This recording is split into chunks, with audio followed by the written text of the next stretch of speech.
the hell is going on, Americans?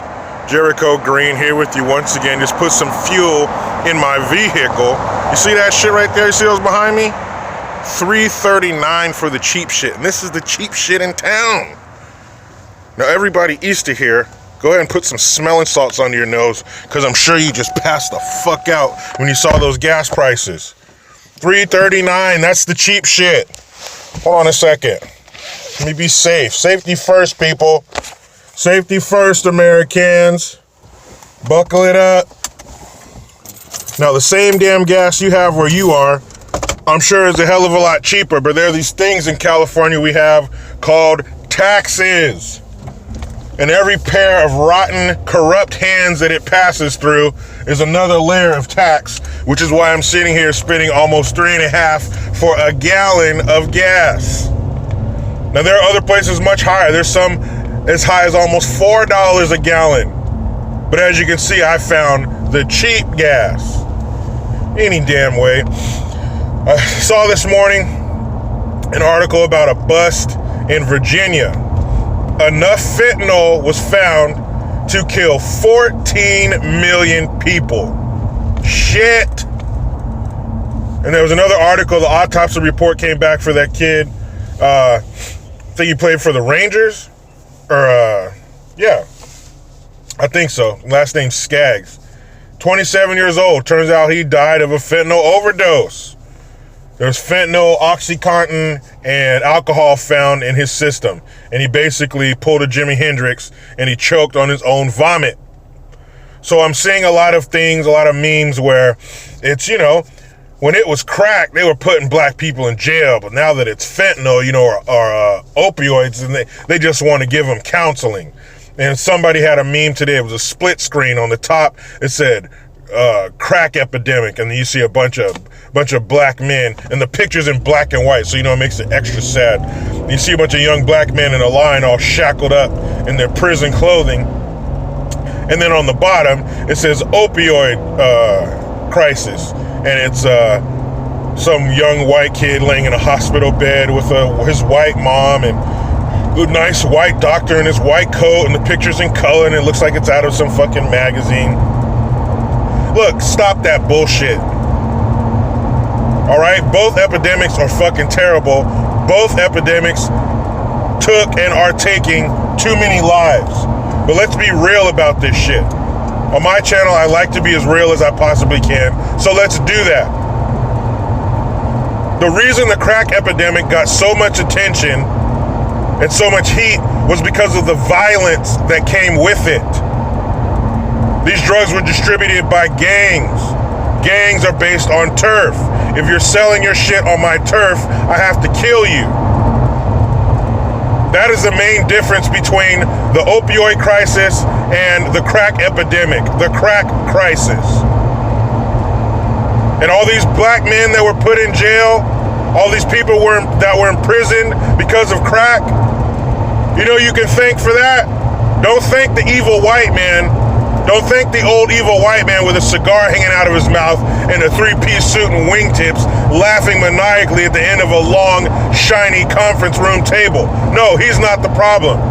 You can thank the Congressional Black Caucus and Bill Clinton. That's who you can fucking thank. Because the Congressional Black Caucus went to Clinton with hats in hand looking for help with the crack epidemic because of the violence. People being murdered, not only gang members being murdered, but innocent bystanders being murdered over crack. There's not that violence with fentanyl because the dealers are not gangs. The dealers are drug companies.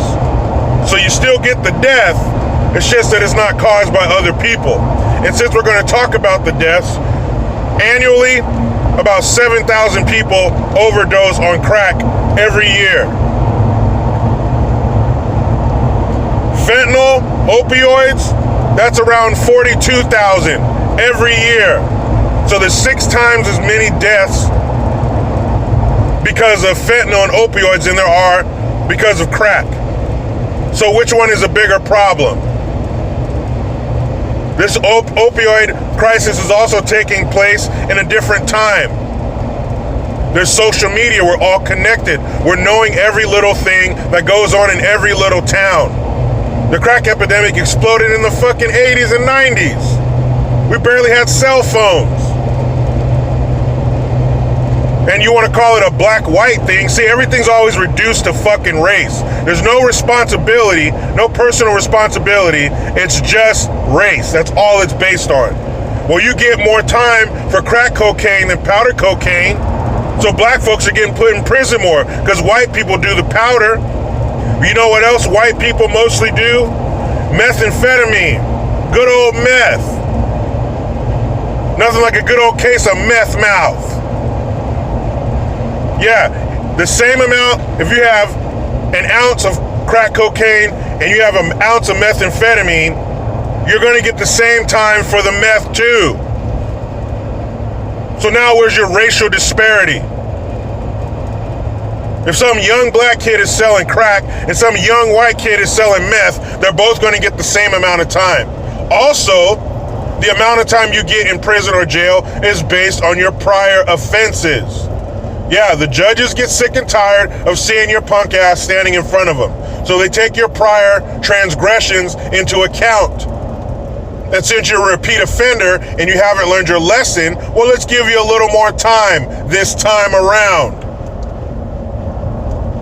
Are there racist people in this world? Yeah. But is racism a major issue in this country? No.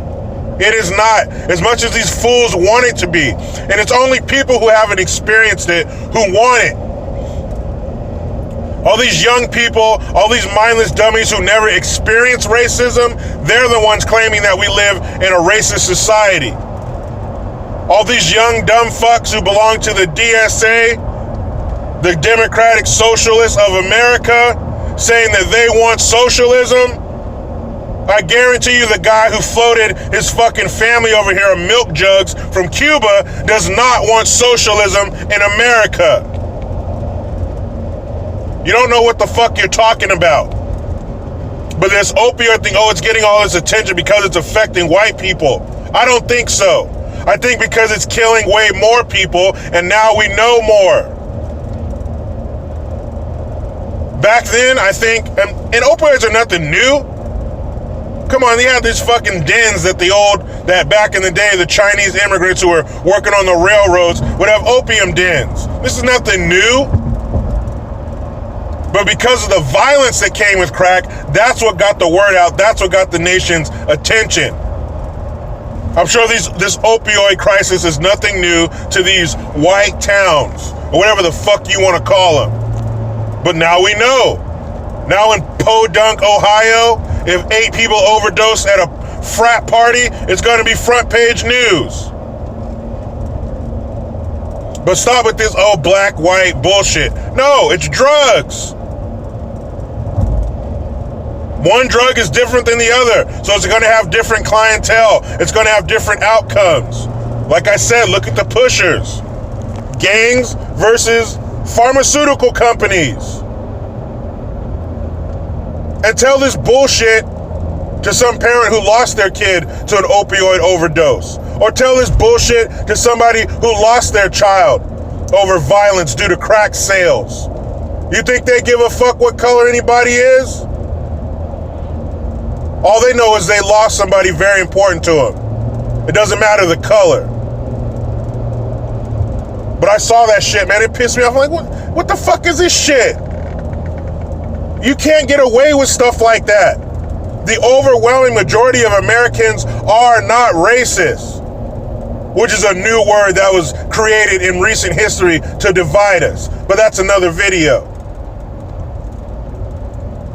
The overwhelming majority of Americans are not racist, meaning they're not going to stand for racist policy or racist ways simply because of the color of their skin. Who's going to sit back for that? Who's going to give somebody like that business? But there are a lot of dummies out there. That really sunk in for me. What was it, last year? I think it was last year. They had some women's march in LA. Man, there were like hundreds of thousands of people there. And it was like a bird's eye view from somebody's drone of this massive crowd of people who came to talk about shit they already have. And I remember looking at that picture saying, fuck, there are a lot of stupid people in this world. And a lot of stupid people are going to eat this up. And when you post enough memes, enough dummies are going to believe it, so then it becomes truth. If you tell a lie enough times, it becomes the truth. But that's a fucking shame. I'm so sick and tired of this racism at every turn. Everything has to have racism involved. Everything has to be viewed through the lens of racism. I'm so sick of that shit. I'm so sick of that word. I've heard that word more in the last 3 years than I heard in my entire fucking life. No bullshit. And I've lived through real racism. Don't tell me that bullshit. I've heard the N-word. That's why I don't use it. And I'll use it to describe a particular person, and it's not good, but it's not part of my everyday vocabulary because I heard that word in the negative way. I heard it with the hard ER, not the fun hip-hop way, which is so fucking stupid. We took that word and made it positive. That's the dumbest shit I ever heard. That word is disgusting. It comes from disgusting beginnings, and nobody should be fucking using it. It's a term of endearment. Shut the fuck up. But I've experienced the real shit. I've had kids surround me and call me that name and shove me. But don't worry, each one of those kids got their ass beat. But don't tell me everything is racism. I've seen what racism looks like. I'm not stupid. Don't give me your phony bootleg knockoff racism. Like we always see the little Oaxacas around here. They go to their flea markets and they got these knockoff, this knockoff gear. I remember back in the day, it would be like Tommy Hellfire or Nikki instead of Nike. Don't give me your bootleg knockoff racism. I know what the real shit looks like. I know what the authentic racism looks like. And this opioid crisis is not it. And the very same people who put those black men in prison look just like them.